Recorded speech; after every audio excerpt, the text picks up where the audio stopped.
What is up, Wholesale to Million family? We're back with another subscriber first wholesale deal interview. Anton, dude, how much is your first wholesale deal? My first wholesale deal was 7,500. And how long did it take you to make it?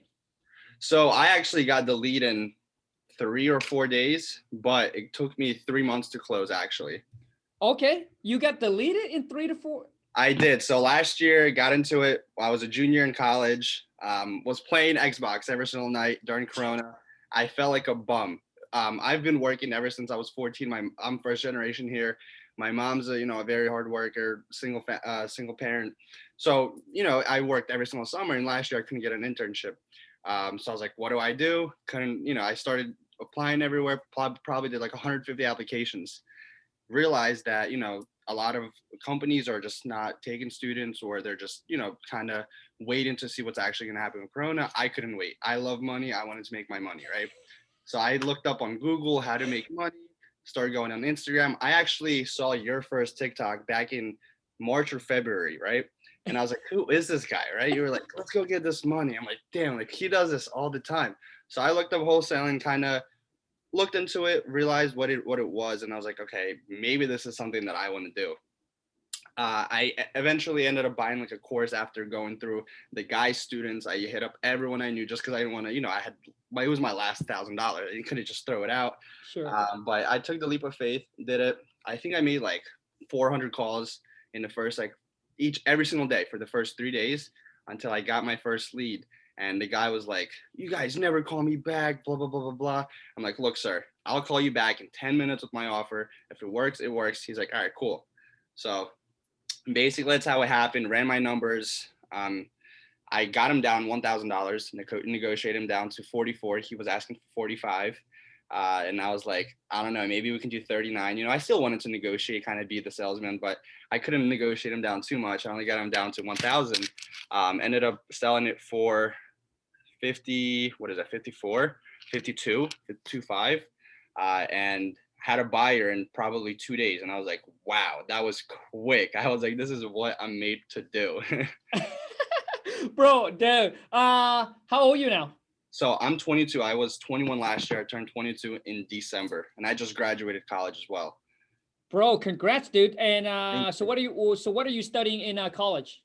Well, I actually, my mom she's from the Asian side, so I had to get into technology. I was actually a computer information science major and an econ minor. I can do anything cybersecurity. I can code, so I can technically go into a pretty good, decently paid W-2 if I wanted to. But that's just not why I'm here on this earth and what I'm made to do. I realized it once I got into real estate, and I kind of started meeting people, started networking with people all over the country, and I was like, wow, like this is like my calling. Bro, dude, first of all, man, dude, I want to say congrats, bro. Because majority of people that are in their 20s, 18, 19, even in their 20s, even up until their 30s, they still are, I call them, what is it, drifter. Mm-hmm. Like, they still haven't figured out what it is that they want to do. And in those meantime, they click up all these bad habits, dude, that is hard to let go. Yeah. Clubbing every single weekend, drinking, gaming, dude, gaming. Like, people tell me, well, Khang, do you know that people make money gambling or like, playing games? Yeah. I said, duh, dude, people make money doing anything now. But the point is, are you making money doing it? Mm-hmm. If you're not, dude, then that's just a hobby. If a hobby, right? Like, if whatever it is that you want to do, if it cannot pay for your lifestyle, it's just a hobby. Yes, sir.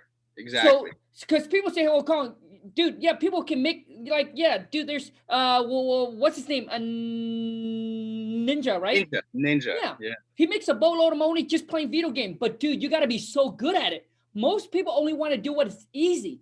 Because whatever it is, if you want to start taking that or whatever it is that you start to want to take your passion and start making money, you still gotta be good at it.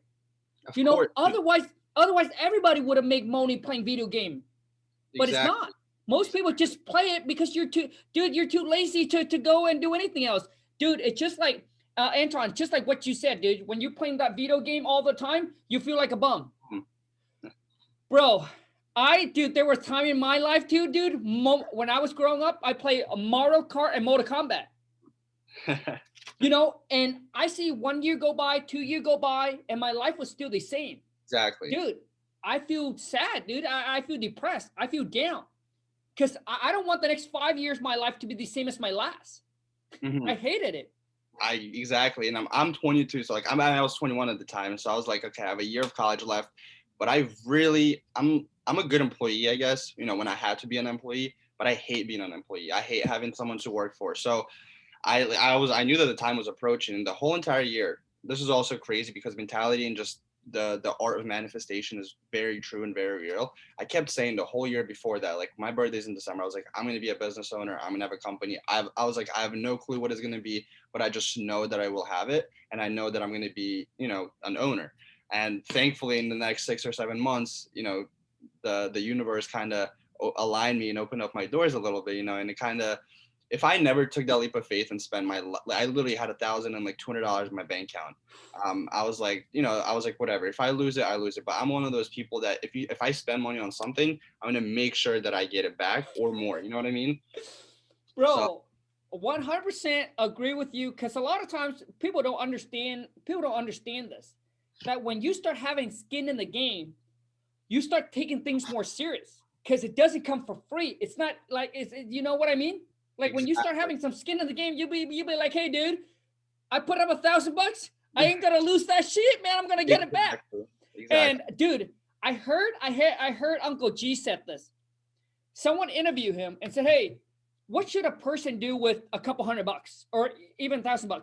He said, "Spend it, dude." He said, "Invest it in yourself. You already broke anyway." Right? No, dude, that's what. Hey, you follow Greg Cardone? Of course, that's Yeah. one of the people I look up to. Hey, dude, that's what he said, and it makes total sense. Yeah, He said, invest it in yourself. He didn't go say just blow it, just spend it. Invest it in yourself. You're already broke anyway. Saving $200, saving that $1,000 ain't gonna make you rich. exactly, But exactly. investing in yourself, just like you said, taking that chance, dude, can really change your life.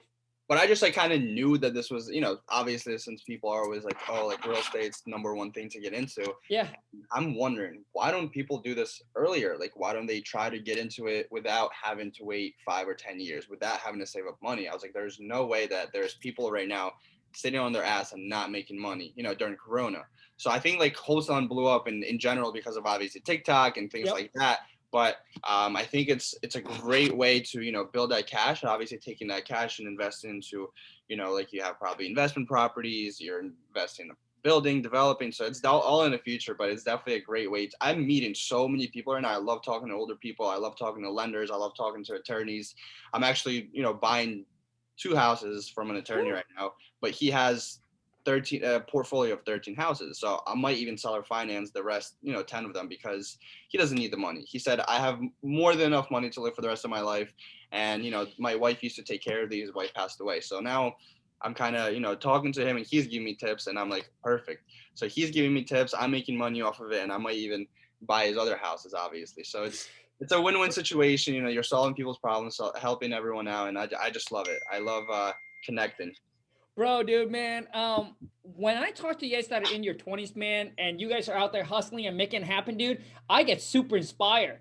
Because when I was in my, early 20s, I wasn't aware of this. I still have that job mindset, right? So, I'm inspired. Yeah. So Anton, where you at now with your business? So I'll actually get my whiteboard. Yeah. Like, Uh, I want to know, how many deals have you done? so I've closed around 9 or 10 deals. I actually Woo! counted it the other day, which is not a lot because I actually had a partner that I started with at first. Like so I got my first wholesale deal, showed it to told my partner what it was, and he actually just bought his first flip from a wholesaler, right? So he Okay. was like, maybe we can do it together. And during Corona, you know, he has a car business, and that was really slow. So he just wanted to get into something new. But when we actually started doing, you know, the business, and then his business started going back up, he kind of didn't have much time. So I also was in school, so I couldn't really. I was focusing. I was just trying to get my degree and just, you know, get out of there and just be finished and over with. So Right. I ended up we actually ended up, splitting on good terms. Everything's, we're still going to do a flip together in the nearby future. But I realized that, if I'm doing most of the work, and he understood that he doesn't want to just, take money away from me. So let's say the first year we did 9 deals together, but now I have 1, 2, 3, 4, 5, 6, 7, 8, 9, 10, 11 deals that I am going to initially close in the next year and month and a half. So 2 of these I'm getting from the same seller, another 2 from the same seller, and then I started dipping into other markets. I have two properties in escrow in Florida, one in Lakeland, one in Tampa. I have a couple in Pittsburgh, and I have a couple in Philly. So I'm just kind of, I'm doing this all myself. My VA doesn't really do much. I kind of just have her call just because I feel bad. She lost her husband during COVID, and she kind of needs the money. So she doesn't even get me any, like, she'll give me like 1 lead per week or of that. But what's $100 right now for, someone that's actually getting, it's like their weekly or monthly pay. She has kids to take care of. So, but yeah, no, this is great. I'm loving it. And I just kind of want to scale up and take this to, the next level. And yeah, that's good for you. Good. Bro, dude, good for you, man. I'm so happy for you, man. So with that 11 deals, what is the potential profit? So I have only 10 right now because my 11th one is not going to be until September, because that 11th one has been an escrow, dude, since last August. It's a probate deal. Thank God, though, I'm going through probate, because you're learning a lot, Yep. I'm happy that I was able to get this in the beginning, because I know everything about probate. I know everything that goes into it. I know how to talk to attorneys. I know who to go to. I know where to go to. So that's not going to close for we only scheduled the probate here in end of August. So that's not going to close till September, but that should be a juicy 20 to 25K assignment. Woo! If I take that out, I'm not including that. Projected 109.6. Woo! Dude, 110 G. Dang, bro. I've been praying it closes. I've always had properties that kind of take, like, I have another property that's been in escrow since February. So I'm getting a little bit unlucky, but I feel like it's for a reason, because it's a learning curve. It's a learning experience for me. So I'm okay with it. As long as they end up closing and I can take that money and put it back into it, then I'm okay with it. Good for you, bro. Good for you, man. I'm happy for you, man. So now, if you would have gone the route where you get a JOB, how much are you starting out? Starting out, I think one of my buddies that's graduated last year with my major is making like 85 to 90 a year. So it's, decent pay when, once you leave college, people think that 90K is a lot. But once you start accumulating this, I literally did the math 2 weeks ago. Student loans, your monthly living, your expenses for the year, you only end up, in December, you only end up being like 2 or 3K in your pocket, right? Because you have loans that you pay for, like, let's say $500 a month. Then you have cars. Then you have, your food. Then you have rent to pay for. Then you have taxes to pay for. People also don't understand that, when you make money, you got to pay taxes on it. So people think 90K, they think they're making that 90K right away. You know what I mean? They're not really considering and taking it in that there's a lot more money where, they have to go before you get that 90K. So, bro, so now, dude, thank goodness that you break that down, because I get a lot of, I get a lot of people that are in there, after graduate from high school, or they're in a transition where they're like, hey, Khang, should I go be an entrepreneur? Should I go get my college degree? Yada, yada, yada. So, hey, bro, thank you so much for breaking that down so people understand. Now, did you get into any student loan debt? I did, but thankfully I had a lot. The government was able to help, my family and I. But I think I have like 40 to 50K in student debt. I think it's under 50 though. Thank God. A lot of people are, around 100. I was able to kind of, take it down. For this whole entire year, I actually paid myself through my deals. So I wasn't really making as much, for myself, just because I had to pay my housing. When you're a college student, you pay $750 per bedroom. It's insane. But I realized that my landlords are cash flowing $3,000 a month just from, one side of the duplex, and they're making 6K off of both sides. So I was like, I need to have a house down here when I'm older. Dude, that's exactly. So you're making, let's just say you're making 6K working at a company, right? 8 hours a day, and your landlord is making 6K without working. Nothing. And I don't think he came to our house once, unless our heater broke. That was like in December or January, and that's it. That's the only time he was ever there. Other than that, we always he doesn't even pick up the checks. We always mail it to him or wire it to him. So Yeah, dude. So I have so right now I have 14 units, and I have my property manager kind of manage all of it. So once you get into real estate, you got to understand that you don't want to do everything. You want to start leveraging. You want to start so that way you take your time and you put it into something that produce you more cash than just trying to manage your own property, right? Because property manager charge between 7 to 10%. So Mhm. are you saying your time worth only 7 to 10%, right? Yeah, yeah, yeah. So I don't manage any on my own property, dude. I bought a property that are like an hour away from me, dude. I haven't gone back or seen the property in like 3 years. It just So, just brings you money every month. dude, and yeah, and I'm getting a checks every single time. And people ask me, so Khang, well, what happened if something goes wrong? Property manager deal with it, right? So I told them if anything that's over like $100, they need to email me or shoot me a call and let me know what it is that they're fixing, and I Yeah. just need to say yes, go ahead and do it. Boom, that's it. But it's definitely very very passive. Just you want to make sure that you buy it right. You want to make sure that cash flow on day one. A lot Mhm. of people when they get into buying rental property, like me and the wife, when we first got into real estate, we saw how how people get rich and wealthy with buying rental property. We thought that we wanted to go buy rental property, and we thinking this is how we think when we first got into real estate. As long as the rent is enough to pay for everything and we break even, we're happy. Yes, sir. I mean, when we first got started, dude, as an amateur, that's what we think. As long as the rent cover everything, if we break even, we're happy. But that is completely wrong. You want to make sure that it cash flow from day one. So after all expenses, property manager, tax, like everything included, you want to make sure that you still cash flow, right? In my area, they call that the 1% rule. So typically anything I buy, I need to cash flow at least $250 per door. So that's the 1% rules. So if I buy a property for 100,000, I need to be able to rent it for $1,000. That's going to assure me that I will cash flow $250 every single month. And Mhm. then however much you want to make a month, you just need to multiply that by how many units you want to make or buy. But dude, Antoine, let's get into the first deal, dude. So how did you come in contact with the seller? All call calling. It was a list that I pulled from PropStream, I think it was.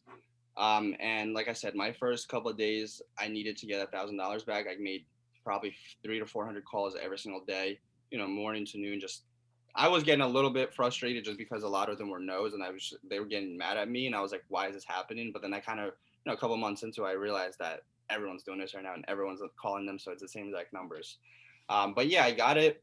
I got Wait, bro. So you got a list from prop streams. For those of you who don't have prop streams, I'll leave the link right below. Check them out. That's who we use it to go pull our list. All right. This is how you find off-market deals.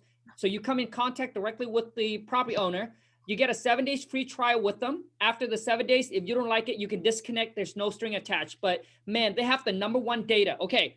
So you go there, bro. What list did you pull? I think it was an ownership of 10 plus years, um, absentee owner for sure, and free and clear. And I think those were the only tactics I used. And this was in the Pittsburgh market because my first list I had from Philadelphia. Philadelphia is very, very sad. Well, it was saturated with wholesalers, so I thought I was just getting no luck. I went to school in Pittsburgh, so I was like, maybe I can get a deal there. Switched over my city and the market and kind of just went there. And yeah, got the call around 4:30, 5 o'clock. It was one of my last calls I was making that day, and Nice. worked out. Okay. So what is the seller situation?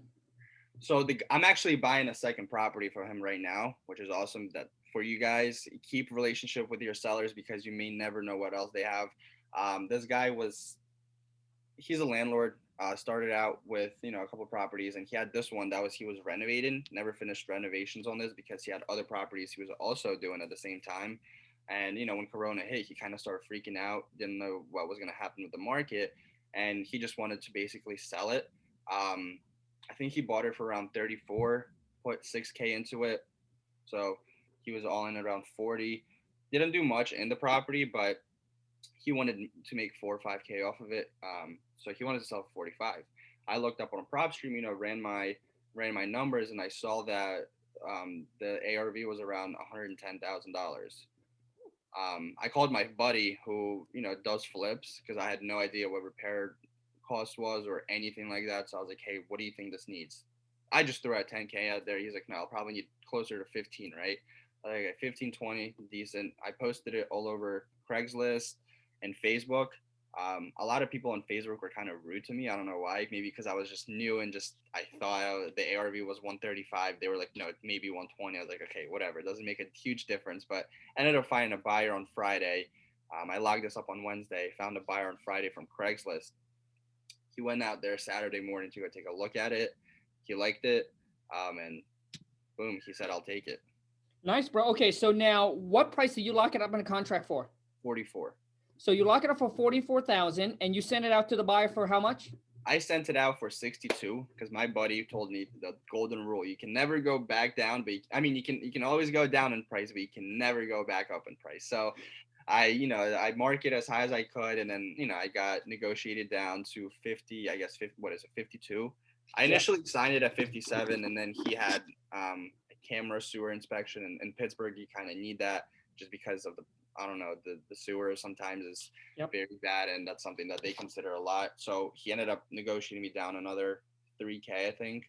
I was like, whatever. My first deal, 7,500. I'll take it. It's not 9K, but it's something. Oh, dude, that's it. I love it, man. So now when you sent out, so how much earnest money did you put down with the seller? Honestly, I wrote $200 on the contract. I actually never deposited it. I actually have never deposited the EMD, not gonna lie, for any of my deals. I just put that down, and then because whenever I submit paperwork to a title company, I already have an assignment fee and my purchase with the seller, so that way I already have my EMD coming from the buyer. Right. But I got in May, didn't close till August, just because there was judgments that the seller had to take care of, and just a lot of other miscellaneous things that I had to kind of learn that real estate has. Like I didn't know a judgment stays with the person when he gets sued, 3 years ago, and that's something he had to pay the lady back, and he didn't even know himself. And I was like, well, going through a title company, that's what you got to do. So, boom, bro, dude. I forgot to ask you, man. What nationality are you? So I'm like a lot. I'm Russian, Belarus. I'm Asian. I'm part of Mongolian, Kazakhstan. So my mom is from the Asian part of Russia. If you know that, half of Russia is in Asia. Oh, I didn't know. I was from a really, really small republic called Kalmyk. We didn't even have enough people to build a McDonald's in the city. It was so small. I think you need like 100,000 people for McDonald's. I didn't have McDonald's for my first time till I went to Moscow when I was like 6 or 7. And I came here when I was 10 years old, and I knew there was a way people became millionaires, and I knew that it was not just by working for someone else. Because when you work for someone else, you technically make them richer before you make yourself, richer. So like, I was like, the logic is not adding up. There's definitely another way, and I know that there's something somehow for me to become a wealthy, build that generational wealth and take care of my family and whatnot. Bro, I love it, man, and much respect for you. And I want to say congrats on all your success. And I look forward to seeing where you're gonna take this to the next level, dude. I'm excited as well. I'm excited to meet you too. Eventually we're gonna meet each other at a networking event. I know that for sure. I'm starting to kind of attend more, and I'm in sub 2 as well right now. I'm trying to learn that side of the business, and still invest in money into myself and education, because I think that's a lot more important than knowing how to do, the Pythagorean theorem or whatnot. So, it's crazy. I literally just spend, 30K per year. That's 4 years. That's $120,000. I went to community college my first year too. Okay. So 3 years, that's 90K right there. That's a lot of money. And you spend 10K, you learn the whole entire business, and you that stays with you for the rest of your life. Whatever I learned in math or calculus 2 years ago, I don't even know it right now. You know what I mean? What am I gonna use that? Bro, I don't know how people not understand. Like, you know what I mean? Like, dude, I don't need to know calculus of the obsolete triangle. I ain't gonna use that shit in the real world. No. Dude, when you go work for the company, right? Any company, the question is, how valuable are you? can you make the company, like, you know what I mean? The company want to know is, can you make the money, man? They don't need to know that whatever it is. But anyways, what are some tips, some feedback that you can give to those that are obviously starting out and trying to get their first deal, or trying to, become a successful entrepreneur?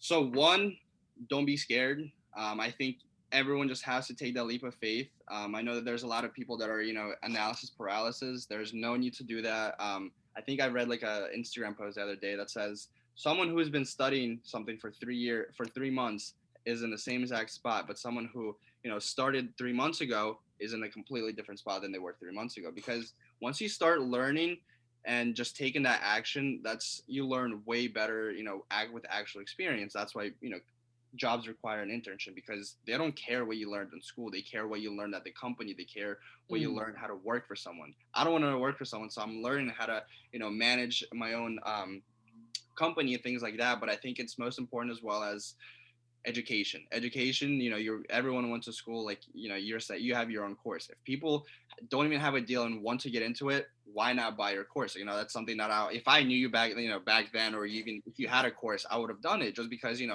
you're valid. You have your receipts. Everyone knows who you are and what you do. You still do the business, because there's a lot of gurus that don't do the business and just have videos from 5 years ago.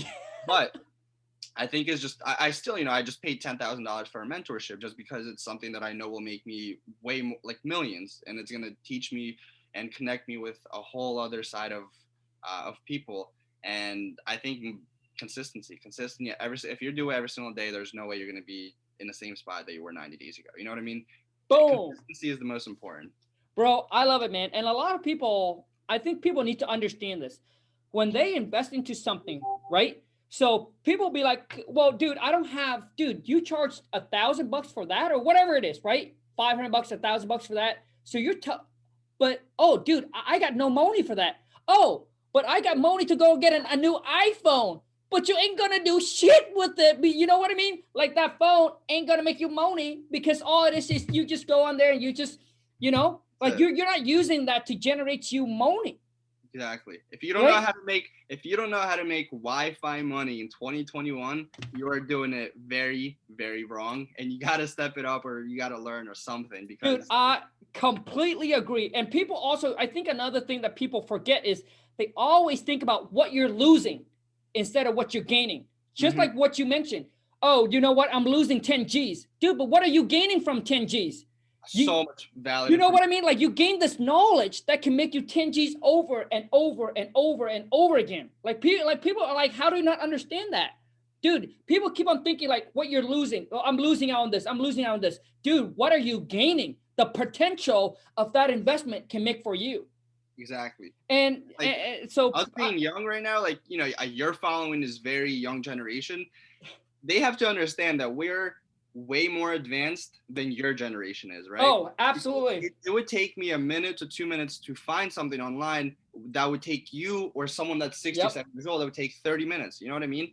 We are so much better with this. Like, it's our time, but people just have to know the right ways to use it and just, apply it to your life. But it's insane, because, something that would take me 5 minutes to Google, you take you maybe 10, or just, someone that's even older would take them another 20. So it just adds up. So it's correct, bro, dude. What you just said there, dude, I 1000 agree. Because you guys grew up in this whole internet generation, right? Yep. And dude, like, just like you said, making money online has never been like it is before. The old guy back, like, I'm born in the 80s, right? But the old guy trying to learn this new thing, but you guys are born in this new thing. Mm-hmm. So just what you said, it's just that the new generation, dude, you guys are just too freaking lazy.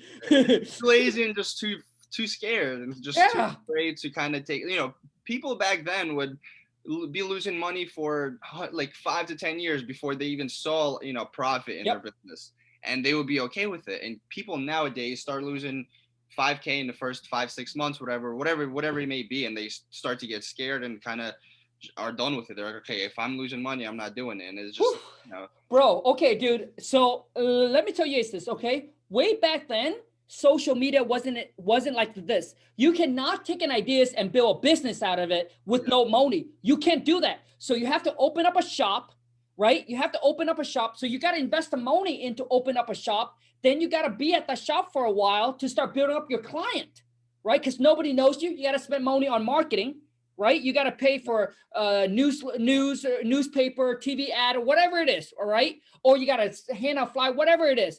But dude, in this new world, dude, all you need to do is you can build your clients on a social media platform, and you can literally, once you have a following, you can sell any products.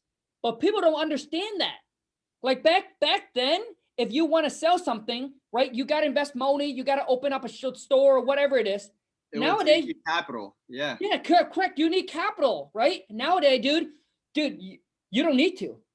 And people are not, so when people, I met so many people too, dude. Like, people are not taking advantage of social media. They're like, listen, with social media, you're either using it or it's using you, period. Wow. That's it. That's all right, bro. So, dude, Anton, how can people connect with you, man?